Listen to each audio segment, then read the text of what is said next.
And we're live. What's shaking, killers? Holy smokes, there's a ton of you here already. What's up, Rob Putt? September 11th. So, yeah, let's kick it off.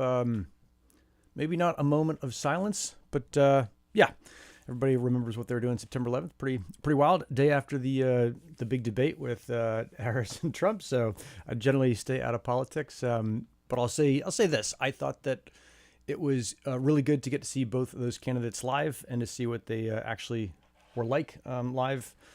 And that's probably where I'll leave it. I enjoy the debate. Yeah. So I think that's all we have to do. We don't need to get super into history. This is a show about DePIN, not about history or politics or the rest of it. But fucking A. Okay, I've got some stuff I wanted to talk about here that is kind of DePIN overview stuff, and that is this idea of seasons of DePIN. I think this is a pretty good idea and a pretty good way to think about the volume's low here, Trav. All right, let me see if I can. Is that any better if I bring it in lower?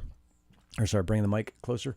So this seasons of DePIN idea, and maybe I should start off at the very beginning, which is welcome to State of the Networks. I got all distracted and fired up. This is a place where you can come to learn about DePIN. Usually the first 15 minutes is all kind of the news that I've gathered from various Discords, Twitter, whatever, about what's going on in the top projects in DePIN.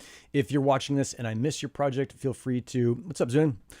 Feel free to hit me up on Twitter or X or YouTube or Discord or wherever it is that you find me and let me know about it. If it's a garbage project, I won't talk about it. But if it's something that it's good and I missed, then I will jump in and smash that thing.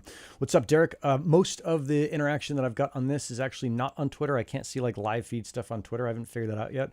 I'm sure I could. But all the stuff that I'm responding to is the comments over in YouTube. What's going on, Jamie? So that's the dealio there. Okay, so this season's, so yeah, 15 minutes of DePIN news, and then I'll just shoot the shit, ramble, talk to you guys about what's going on in DePIN and the rest of the world. But that way you can come in and get your DePIN news and then beat it. I got 2 thumbs down and 3 thumbs up on YouTube. So I don't know why I get these thumbs down. Someone doesn't like me, but they don't like telling me why. All right. Let's kick this thing off with seasons. So seasons of DePIN, the idea is that season 1 was Helium, where Helium comes on, kind of shows everybody what a DePIN can do.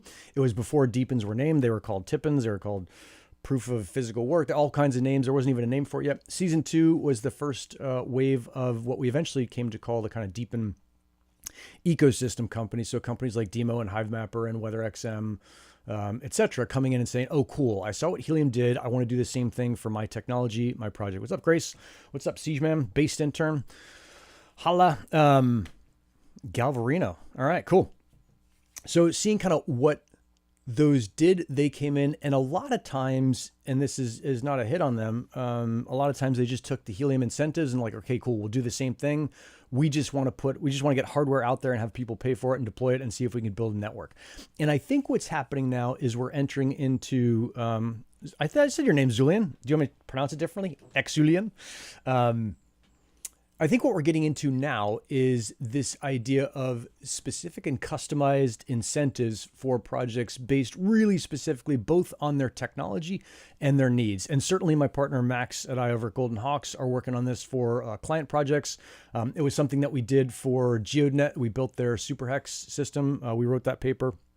We wrote that entire incentive plan and then pushed it through the GEODnet team. And so it got out there. And I think that's what we're seeing is really not just the emergence of those things, but the first kind of results on the testing of those things. And Max and I have a piece coming out on Gold and Hawks, I think on Sunday, discussing this, the hex boosting thing specifically with both GeoDnet and Helium Mobile. But you can read that on Sunday on the Gold and Hawks blog post. We released one just recently last Sunday on about clustering and cluster incentives. So I think just to give you a kind of a broad overview of what's going on in DePIN, that's what I see happening as kind of the season 3 is coming out, and we're going to see whether a lot of these new incentives that were developed, during season 2 are actually going to work. Breaking news, some of them won't. Okay, let's kick it off with what's going on in DePIN. And I think we're going to start with Onocoy. I just got in my Mosiac X5 base station. You're going to see it. It's the red light back there.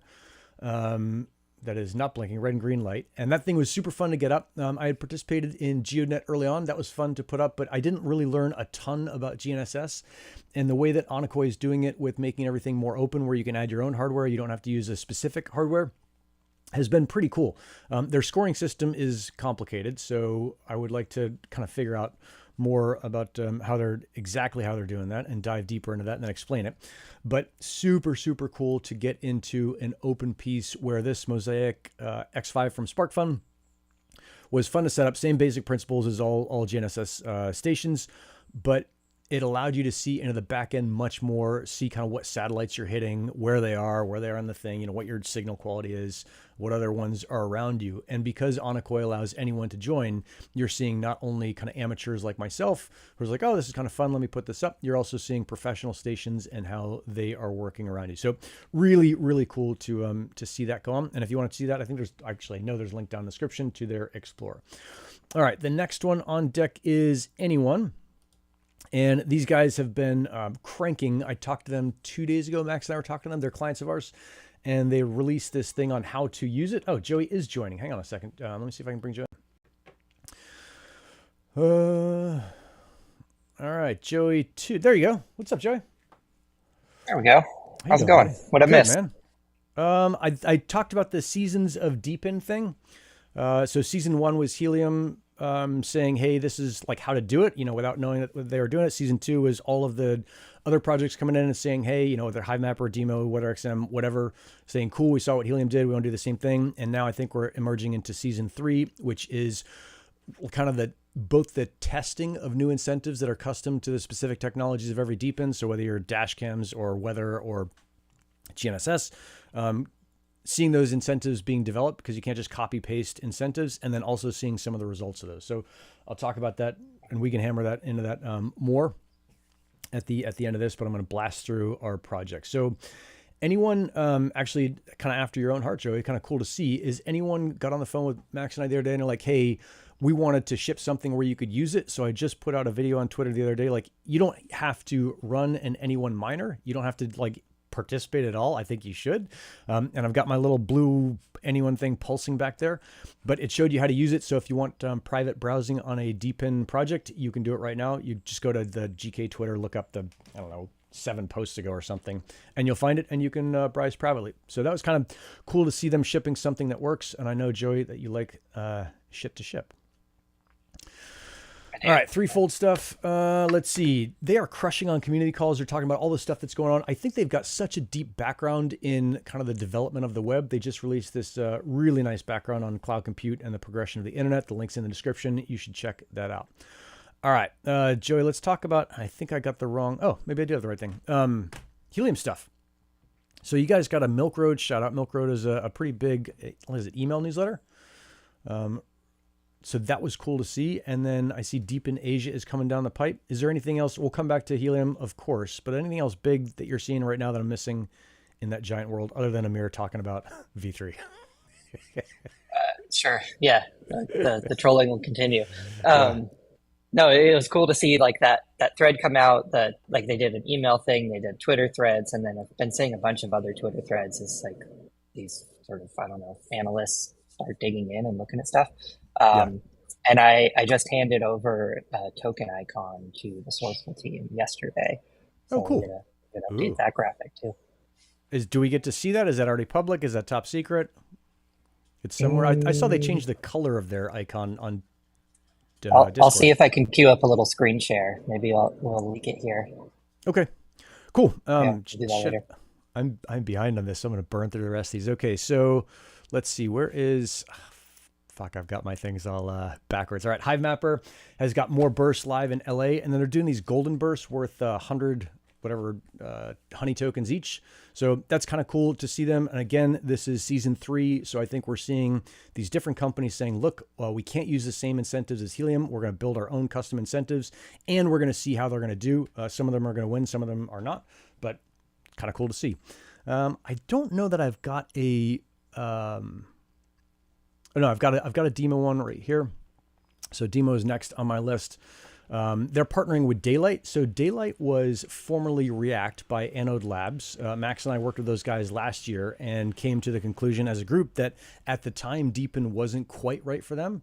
So they backed off, went into super build mode, went totally silent, and are coming back out and hammering on the decentralized energy stuff. So there'll be I'm guessing a competitor to Srcful, which is great. The more competitors we have, the better the service ends up for being for kind of normal people. But super cool to see DIMO kind of hustling on partnering with folks. Let's see, Wingbits. Oh, great. I'm psyched. I got their new, love that logo. Yeah.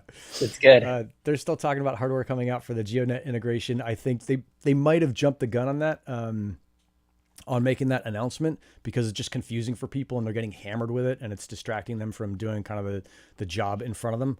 They've got a ton of different advisors on board, so I'm sure they're getting great advice. But yeah, I think if they would have just waited a little bit, they would have had less bullshit to worry about. Spexi. All right, Spexi is they're printing out QR codes. So again, this is like a cool little marketing thing that we're seeing in the real world. They're saying, hey, we're going to these different places and we're handing out cards, or we're allowing you to print out a QR code with a card. This is something, Joey, that I've thought about doing at Paleo Treats at the shop we've got in Normal Heights here in San Diego, is just printing up QR codes for Helium Mobile or Helium LoRaWAN, so that you just hand it to someone. They scan the code and it's like, hey, here's what this thing is, or here's how to get your phone for $20 a month, or here's how to do X, Y, and Z. But just, it's like basic stuff. This isn't like ultra innovative. It's just like rolling down the line and seeing, okay, what works in these different projects. Srcful, got them all like backwards on my thing here. So I think this is their old thing. Joey, I'm sure it's not the new thing. So you've got the new thing. Let me know. They got a new podcast out, Srcful Talk. Ooh, can I share your screen? How the F do I do this? Screen share maybe? I'm only looking to have it. Well, I'm only like going to let you have it for like a second. Okay. Let me see if I can do, oh, I can't do it. Damn it. That's just my notes. And I want to get rid of that. How would I do this? Oh, I think I do this probably. Glasses, no, Joey's screen. There it is. Cool. So that's their fancy new Srcful thing. E for energy. Very cool. You saw it here, maybe first, maybe not. Okay. No, it definitely was here first. No, badass. Winning. Let's see. Srcful, they've got a new podcast out. They're doing SRC:TLK is the name of the podcast. I haven't listened to it yet. I'm psyched to get another podcast on. I'm always like, I love podcasts. I drive around enough that they're useful, and they're teasing gateways getting shipped out. I know they had like a box of them. They're like, oh yeah, we found a box of these things. We're shipping them out, and they're just was it like rack V2s? You can convert any IoT gateway to be a Srcful gateway. So cool to see that. WeatherXM is good. Yeah. Well, they're the ones they're sending out are not quite rack V2s. That doesn't have a concentrator, so they're just like a Srcful gateway. Okay. The whole thing with the HIP and all that going forward, it would be a dual mining. Yeah. Okay. Badass. Maybe I'll figure out how to get one of those and or just buy one of those and put it in and see what's going on, because I got solar and better in my house. All right. WeatherXM is doing a good job on AMAs. Wi-Fi DAB. Where are they on my thing? There we go. Those guys are also doing pretty good on pushing out AMAs. They partnered with Drip, and I hadn't heard about Drip for a long time. We used to talk about that over on the Gristle crew. We had one of our members who is way into Drip, but again, super cool to see projects partnering with other projects in the space. Let's see, Silencio, if I've got those guys on here. Oh, I think we're going to make the 15 minutes, Joey. This is going to be awesome. Fuck, but I got to find Silencio. There they are. They've got this like Sam referral thing. I don't know if Sam is real. I'm not like into it enough. I forget if he's one of the brothers or if it's just like some AI generated thing, but they're doing a funny thing with this guy, Sam, going around finding different noise points. And again, they're trying this referral program where they're basically handing out a ton of tokens for referrals. Again, like super cool. Season 3, we're seeing incentive strategies and seeing how they work. We'll see if that one works well. That's a nice little mesh of standard kind of referral stuff and tokens. So cool to see. And then I don't think I have one for Huddle 01, so we'll just leave it on here. But they're doing, they're going to ship their media nodes. So we used Huddle 01 a long time ago for Gristle Crew. It's like a Zoom replacement.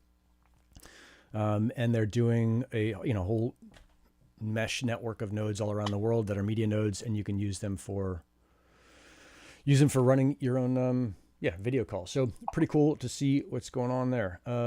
Daylight Energy, I talked to Jason the other day. Testnet is live there, so they're my last one. I don't have a daylight thing here, but anyone can start earning points for connecting your devices. So if you've got device, you've got a battery, solar panel, all that stuff, you can connect it. You can complete quests in the Daylight app. I think I've got a link in the description to the app down there for us Mac people. If you're a Android person, you can find it yourself, because Android people are, I'm a Mac person, but Android people are typically more DIY than Mac people, and you can figure it out. Last thing I'll say is on the DePIN overview stuff is a huge thanks out to Flywheel Systems for making all of the logos and making this thing look as nice as it did.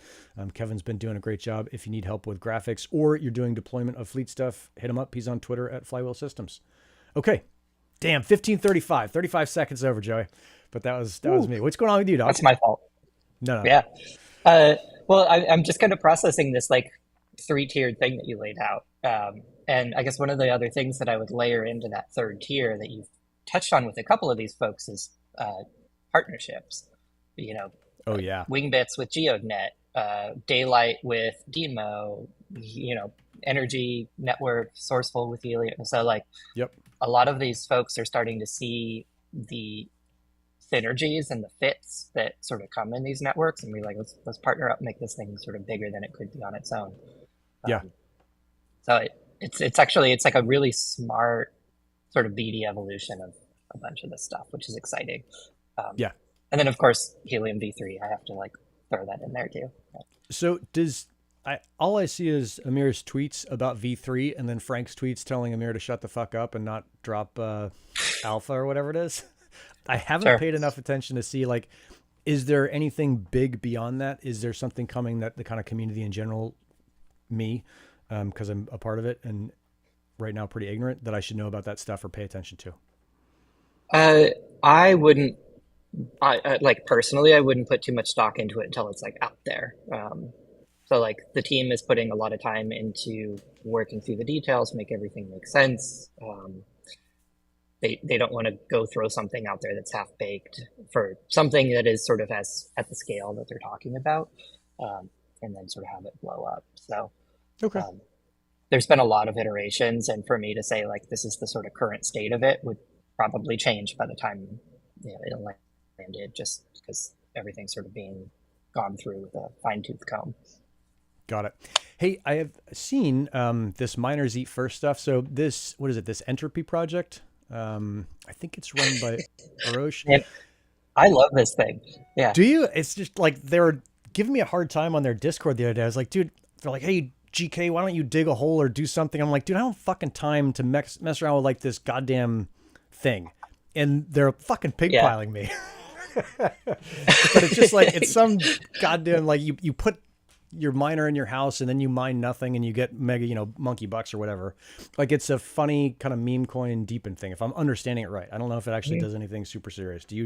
Are you doing this thing? Are you paying attention to it? No, you're just watching it and laughing. So no, I'm paying attention to it. I'm not doing, I think I dropped a comment in there. It's just like, I don't know what you guys are doing, but I love it. And just the approach and the like, sort of sarcastic layer through all of it is, I just love watching. But no, I'm not running one of those things. So, no, they keep, I'm not sure. And the last I saw, they had said, someone in their Discord had said like, it's not worth getting into because you're not going to make enough or whatever it is. And it's like, I know it's not the general thing that drives all these, but in general, I'm not getting into any DePINs to make money. It's a side benefit and it's super cool. It's great. I know a lot of folks are trying to get in early to crush, but I think for the most part, what we're going to see with DePINs, and this may be like the unpopular view, is that no DePIN will exist that will make you, that will crush for you in the way that Helium did. Helium crushed for people because they got in early, nobody knew about it, and it was this like banger blow up thing. I think all DePINs going forward are going to be these pretty interesting things. If you time the market right, which apparently is impossible, I certainly can't do it. Maybe you'll crush. But for the most part, what DePINs do is, I think, much more foundationally strong and useful is they allow you to capitalize on the data streams or services that you can provide where you wouldn't have gotten anything before.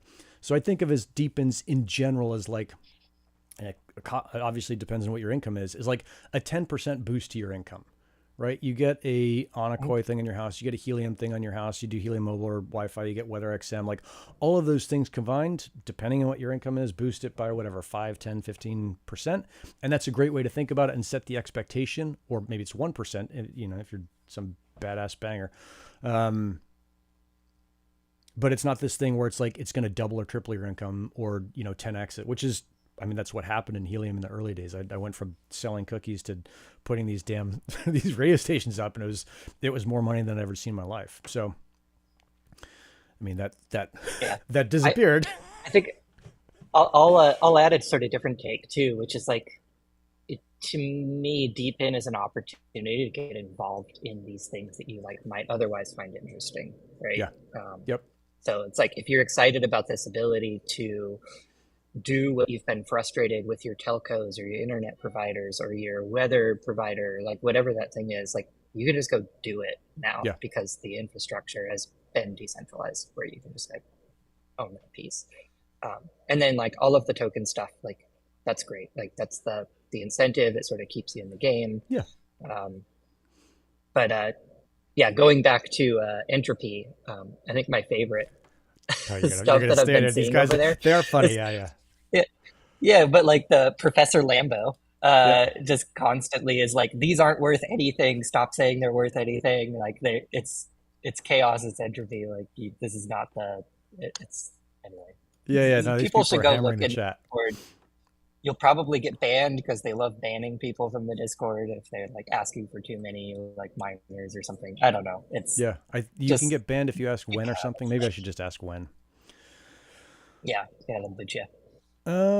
Let's see. Like a fight club of crypto or something. Yeah, maybe I shouldn't talk about it. I don't think they seem to be totally fine with it. Have you seen this the rover thing, ROVR? I saw they had an announcement with GeoDnet. Yeah, remind me what that one is.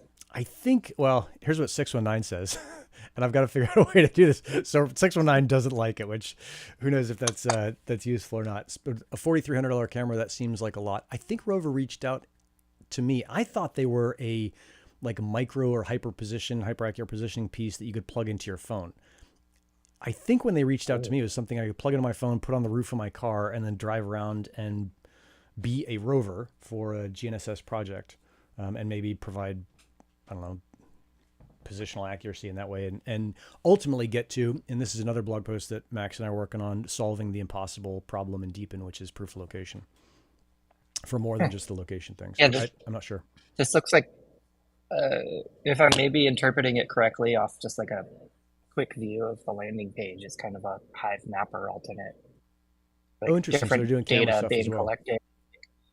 Yeah, like I'm seeing this in like, I think it's a camera that you stick like on top of your car for 3D data. So maybe it's like a LiDAR thing. Okay. Okay. And you can buy a $150 device and you map with your phone. That's the Tarantula thing. All right. The Tarantula X thing is what I saw. So you don't need to buy the $4,000 camera. Yeah, good. Let's see. Expensive. Oh, wait. Well, I mean, yeah. See, this is where these things kind of fall apart for me. Like, so the Tarantula is it's just a mapper. It's a GNSS like dongle that you stick on the roof of your car. But then the $4,000 thing is the camera.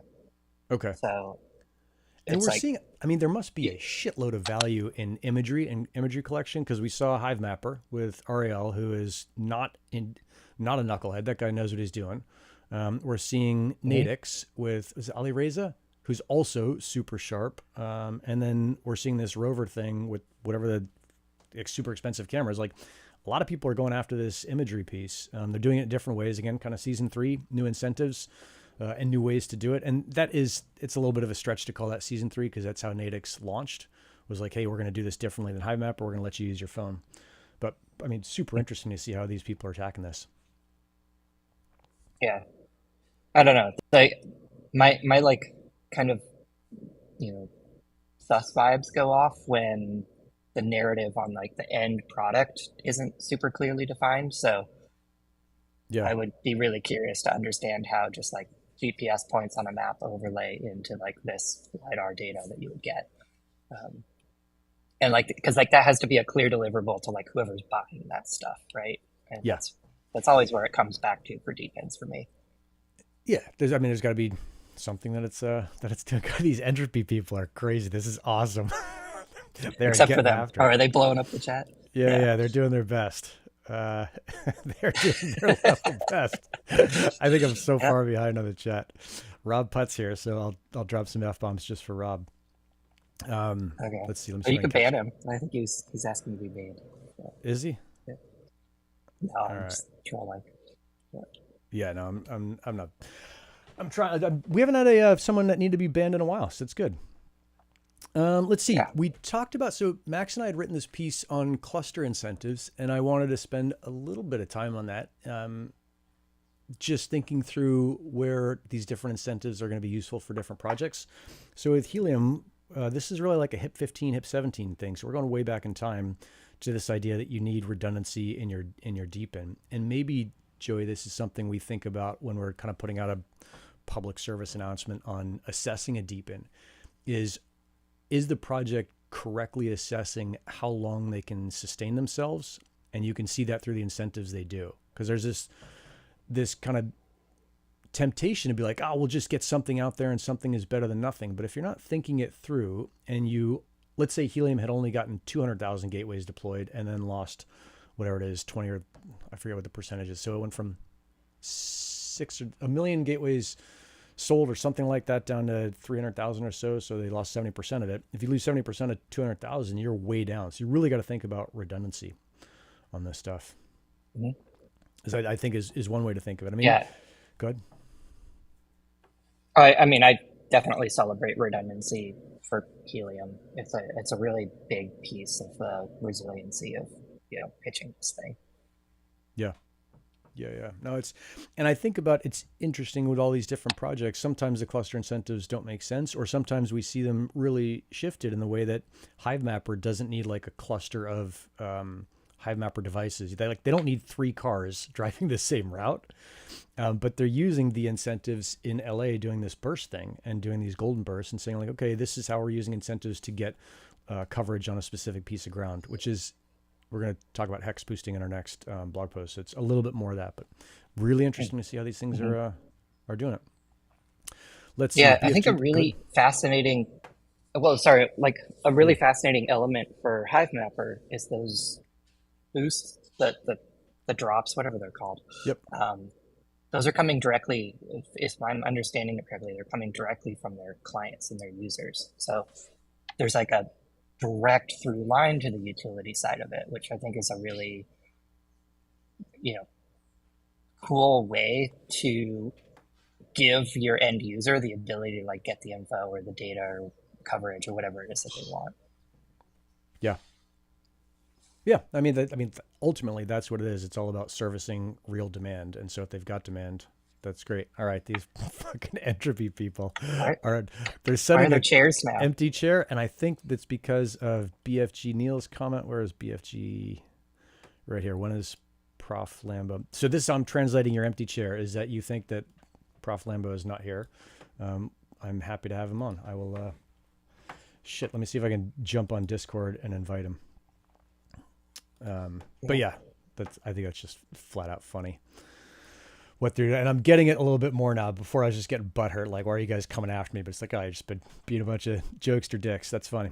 I've got one here. This make off grids again I'm going to use the $20 Helium plan to do an off grid. And I think I talked about this last time. I'm going to put this, although I'm really worried about it because I don't want to lose this $1,200 station behind me, but I'm going to put that out on a mountaintop and see if I can provide pretty cool coverage for Onocoy.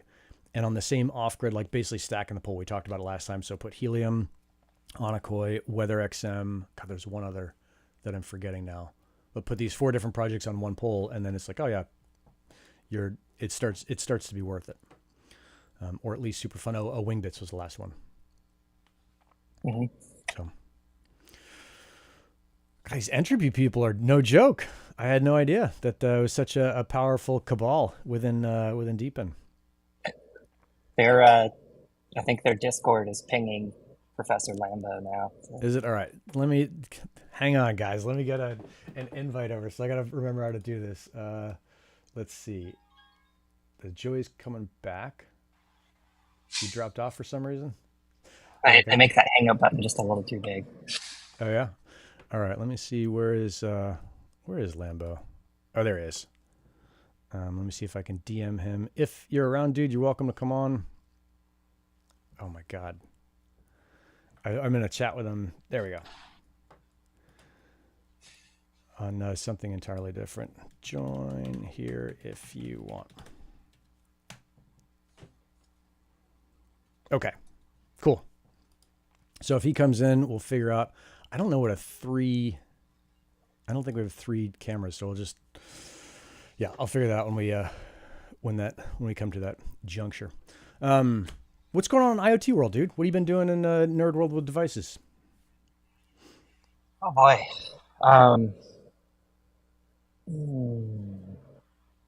Anything? So I'll tell you. I mean, yeah. Yeah, go ahead. Most of the focus is on like a couple of roaming things that were intros from Germany, trying to get those through. There's Nice. some demand. The cool, I'll say that the cool thing that's happening is folks go and deploy these big fleets of sensors on sort of big LPWAN carriers, and they're like, hey, I want more coverage. I want Helium. So they're actually going and like demanding it from the demand side in these organizations. And sometimes begrudgingly, these guys are like, fine, do it. And so we get to swoop in and sort of make that stuff work. Super cool. I've been thinking of ways to take some of the devices I've got, and I have not figured it out yet, but I've still got like all the people counters, and I've got this boxes of IoT sensors, and I was like, oh, I'll put them up everywhere, all over a storage thing, storage locker that we're renting for paleo treats. And I think that's like a fun project. But I'm trying to figure out like, how do I put those to the best use of the network as a whole, and either show people how to use them or just like drive the demand through that piece. So. Mm-hmm. I want to see, like, I had a lot of fun playing around with that stupid sauna sensor thing that I think I've already talked about with you here. Mm-hmm. But I want to see that get unlocked for more people to go play around with, because it ended up just being like a really easy way to go tinker with stuff. And, here he comes, Joey. You ready? Let's see. All right. Prof Lambo, how do I don't have a shovel. Yeah. I get a spoon out of the kitchen here. Hang on a second. Oh, dude, this is so good. Let's see. Prof Lambo. What's up, dog? What up? How you doing? You guys called? Yeah, we call. Let me see if I can get you a name tag here. And how do I put you up at the top like that? Yeah, I'll have to have Kevin work me in something. So, dude, tell me, what am I supposed to be doing? Digging a hole? What's this entropy business about? Well, I mean, you're already a miner. There's no need to dig a hole. Just submit a form, give us your SOL address, and we'll give you the binary, and you can start mining. And walk me through like what. Oh, I've got this thing wrong. Walk me through like what it means. So I'm basically taking this Raspberry Pi, or no, it's an ESP32 or something, and putting it in my house, and then it mines nothing, and it's worth nothing, and it's just like this kind of fun fuck around thing. Yeah. I mean, basically, how it functions is, yes, you need to buy an ESP32 or ESP32 S3 is what we prefer. And then we send you the binary, it's just open source code but we compile it with your certificate that allows you to communicate with the server. It's really simple. It's meant to be simple. It's meant to be really easy. And it's so easy. We've been able to onboard very non-technical people at this point from NFT groups, not very sophisticated, technically speaking, people. So it's meant for it to be low effort, and the community is supposed to be fun. So yeah, no, it is a fun. It took me a while to figure it out. That it's like, because I'm used to all my like lovey-dovey rainbow stuff, and I get in there and it's like a bunch of brawlers coming at you. What's the hole digging thing? This is just like you're mining, digging a hole. That's the. Well, miners dig holes. That's okay. I think that just self-evident. Everybody knows that. Yeah, I'm like so in the weeds. I wasn't even thinking about his. Yeah, I just didn't. Yeah, miners dig holes, and what we like to say is miners eat first, and miners dig holes. So our token doesn't. We don't have any like pre-allocations to VCs or founders. It's all just about mining. It's kind of like taking it back to first principles. And you've been, I mean, you're a math nerd. I don't know if your identity is public, so I don't think I've. No, it is. I mean, yeah. I mean, it's totally. I'm totally public, but okay. It seems like I've been anonymized with this new persona of Professor Lambo. Okay. But we'll go with that. Unless... maybe I'm a real professor. That's why I can use the prof before the Lambo. Yeah. No, it's a super nerd. So I've been reviewing your work, Professor, in another project, and goddamn, is that complicated? This like math stuff, as far as, and you'll laugh because you're like, dude, you're just using exponents. Like, don't make it more complicated than you need to. But walk me through what's going on the Onocoy side as you're thinking through how to reward miners and like what they're doing and why that is laid out the way it is.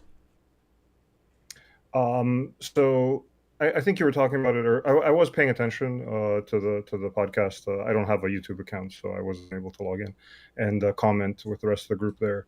But what you were, I think, alluding to was how. Let me think. So, I'll so walk you you through saying, it, and then you can respond to it. So you don't have to hope that you will remember what I said 30 minutes ago. So I set the Mosiac X5 up. And I started looking at both the Septentrio piece, which is really cool to see kind of the backside and like the real GNSS stuff that's not DePIN, which is probably not fair to say because DePINs are real. And then it was super cool also to see the Onocoy side and see, okay, there's other miners in my area. I think by going into this area in San Diego where I am, I've managed to decrease their earnings and obviously like take a slice out of their pie.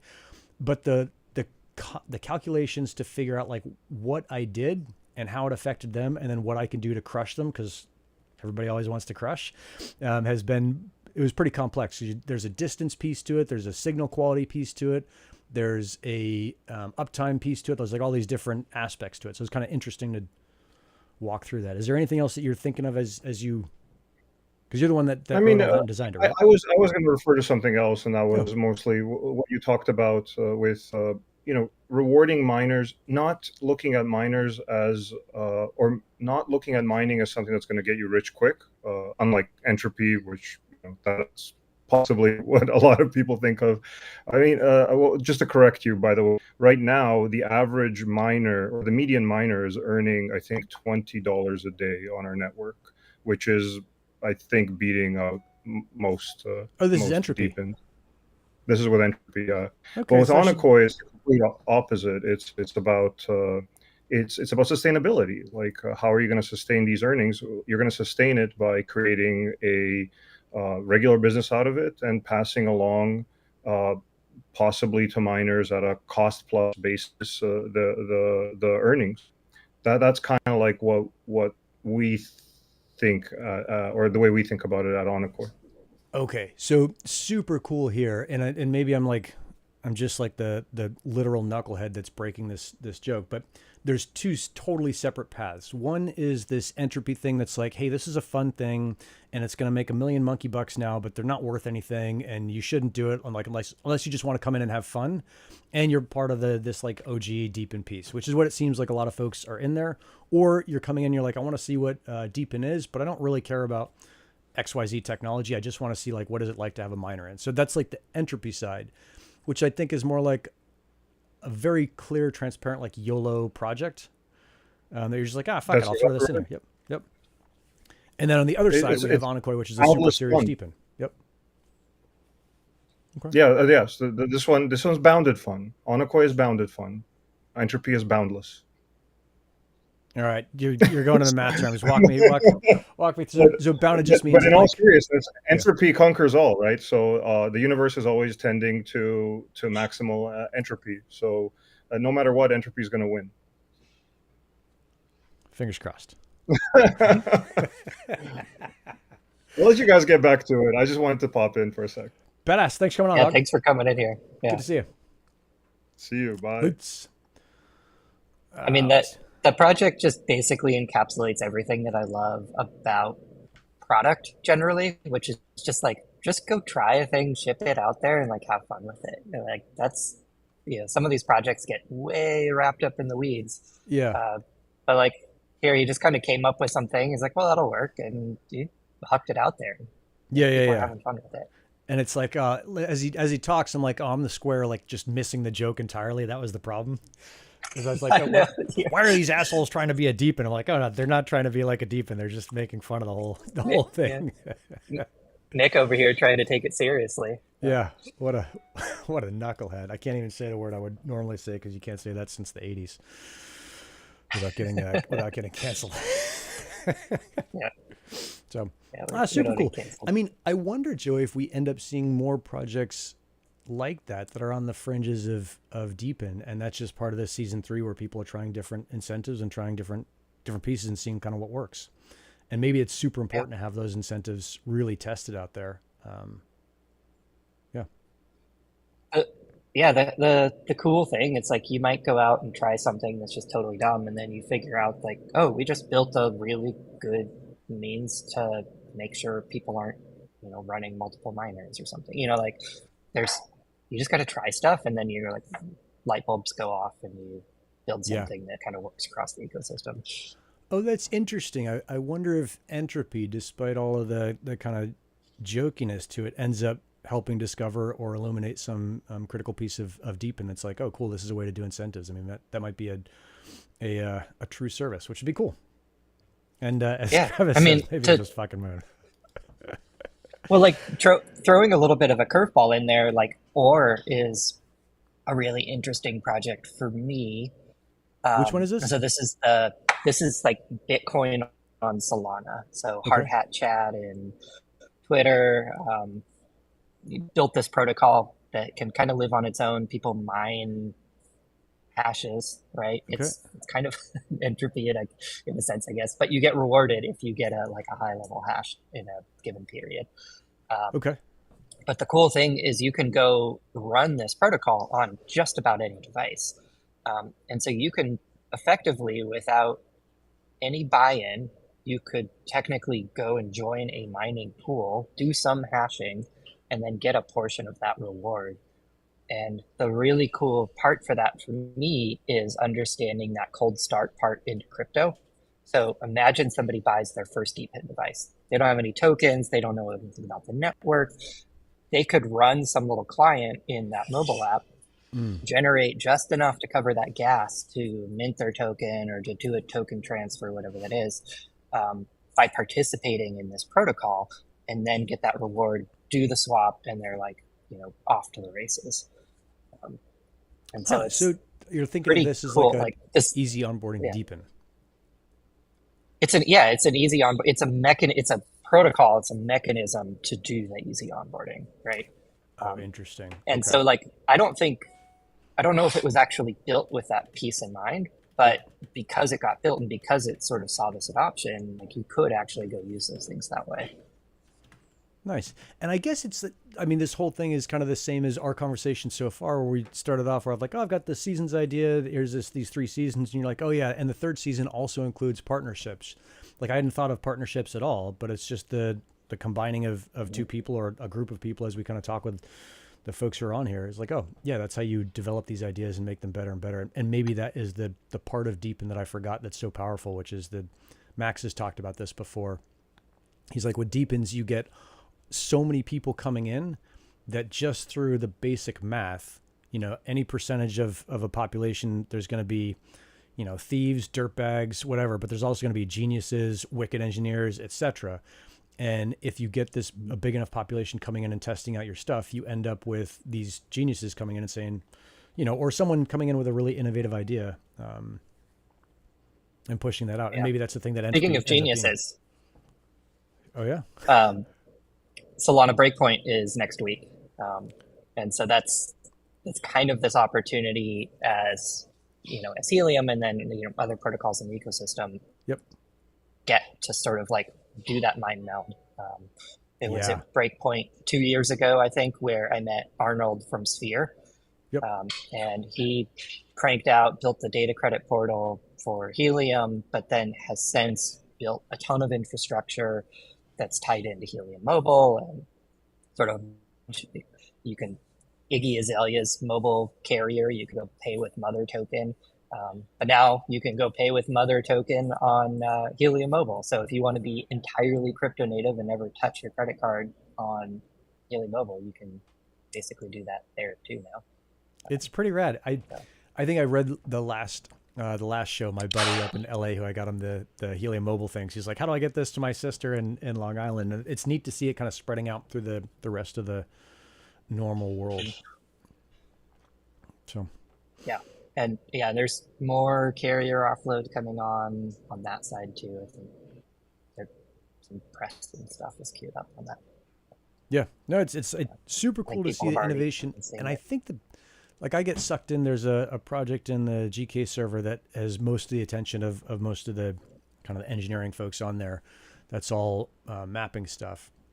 And I get sucked into solving kind of a specific problem with a specific community.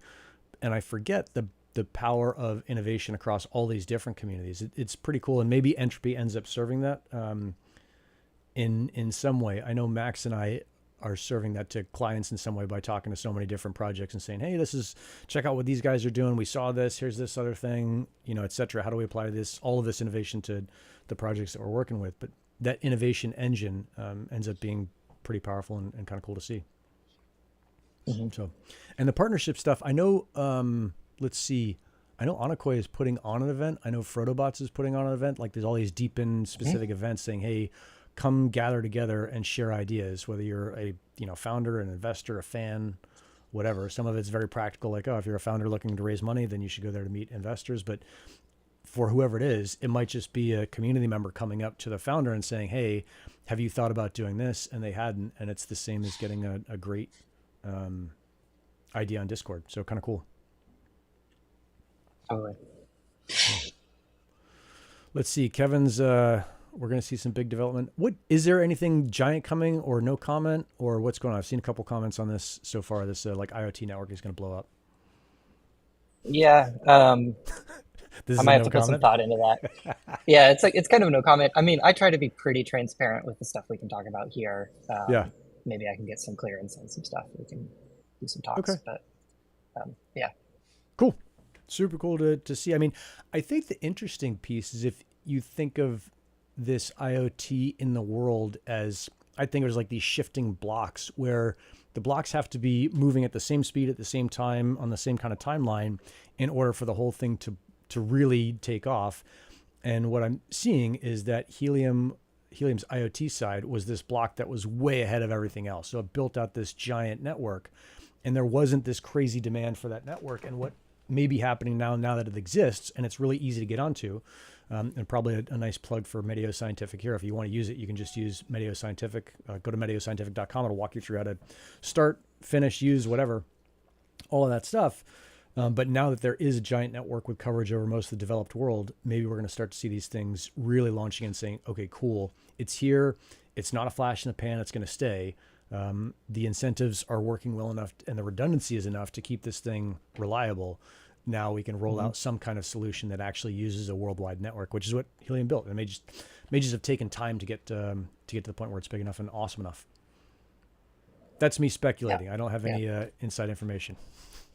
Yeah, I mean that's a broad picture. I think that's right, and we're progressively seeing more and more people realize this, and those are the conversations that I jump into and help people out.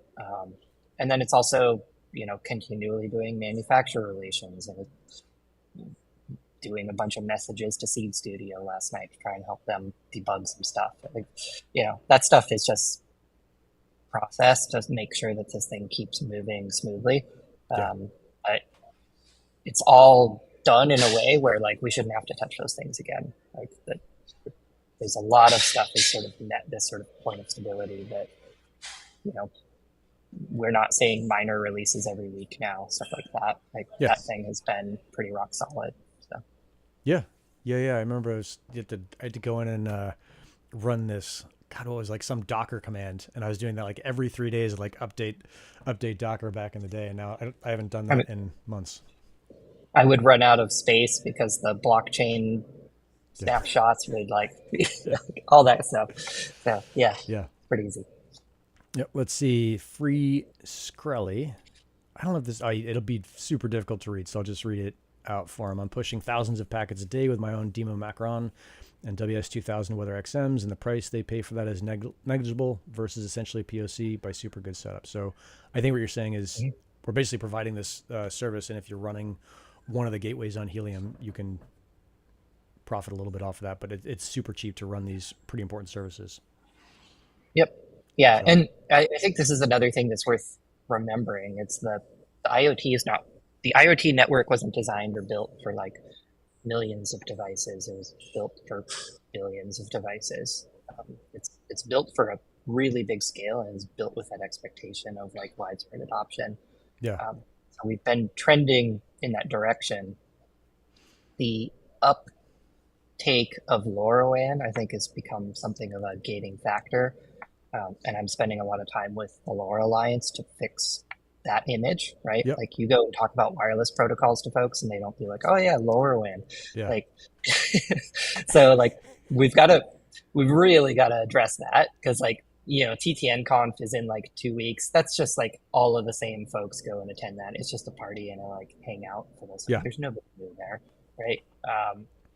And so that narrative needs to change. And that's one of the things that we have the opportunity to sort of push that hand through the Helium Foundation to help the LoRa Alliance get there. Yeah. Dude, I'm seeing in the comments people talking about RevoFi. And I wonder if I can use this fucking overlay I've got. Where is it? Where's my fucking red flag overlay? There it is. Hang on. All right, so I'll put this up there. Pickle Park cleanup crew. So RevoFi is making a comeback. They're going to wipe the floor with Helium and XNet and the Wi-Fi carrier offload biz. So I remember talking with Justin at RevoFi early on, and I think like everyone else in this space, it's like everyone gets a fair shot when they come in. That community ended up melting down. There's a bunch of things that went wrong with it, and I would say, I'm not going to say that, you know, any specific community is or project is going to be super crooked, but I would just say with those guys, be super, super careful. I liked, I think it was Justin. I liked him when I met him. I thought it was kind of neat. But I also think like, hey, be really, really careful because they have mistreated their community before. And I would just say, hey, kind of once burned, twice shy on that. So hopefully they crush it, but they will probably not crush it. That's my general guess. So I wanted to use the red flag watch. So I'd say that's a good red flag thing. Yeah, so. I like it. It's good to stay vigilant. Yeah, and I'm trying. Even if they're doing the right thing. I mean, maybe I kind of wish everybody the best, even the folks that I don't particularly like how they did things, or it's someone that I just have some personal beef with, or which I don't have with almost anyone. But yeah, I wanted to see the whole space win, and this. I mean, that's why Max and I are working in it. That's why we built a business in it. That's why we put out the articles on Twitter and the blog posts. Is like, hey, this information that we are getting should generally not be gate kept. It should be available for anyone because the space has so much potential to be big. It's just all about getting the information in people's hands so they can make their own assessment. So ideally, we never have to come on here and say like, hey, this is a red flag watch, because we've done such a good job of saying, hey, here's how to identify red flag projects. So yeah, yep, that's it. Yeah, and hopefully you don't have to keep doing that, because they'll get smart to it and actually build important stuff. They'll figure it out, or they'll go away. I think that's the other option. One thing I'm seeing coming back is, I don't know what this, I'm like, that's such a square. I don't know what any of this shit means, roast or boast, XNet, but I am seeing stuff coming back on XNet where they just signed some carrier offload, and I heard they were going to crush with it, something like that. Do you know anything about them? I know you're not an XNet employee, so I wouldn't expect you to know anything. Not an XNet employee. They haven't been, I guess, particularly clear on the details. I guess Probably they can't. You sign these things and you're not allowed to talk about it's not a partnership, right? It's just some offload agreement. Okay. So I think Helium Mobile is probably doing the same thing. I don't, yeah, Cool. Okay. not Yeah, sure. maybe we'll have to get Rich on here. I know I've got to get back into doing the DePIN states more, so maybe we'll push some of that stuff over here. But it'd be fun to have Amir or Rich or whoever, like the heads of these different projects, come on State of the Networks and say like, hey, this is what's going on this week, and be a little bit more Yeah. interactive with the team. I think that's one thing I'm seeing across the board, and we'll probably wrap on this because we're close to the end of it. Is so many projects are doing a good job, and Helium has done I would say pretty much a great job on this since the beginning of involving their community in their decisions. So Keenan has always been, even before he was, I don't know what he is now, like the head of the community managers, him and Waveform. But he's always been like a part of making sure that people knew what was going on in Helium, and Helium has always valued that for the most part, with a few notable exceptions.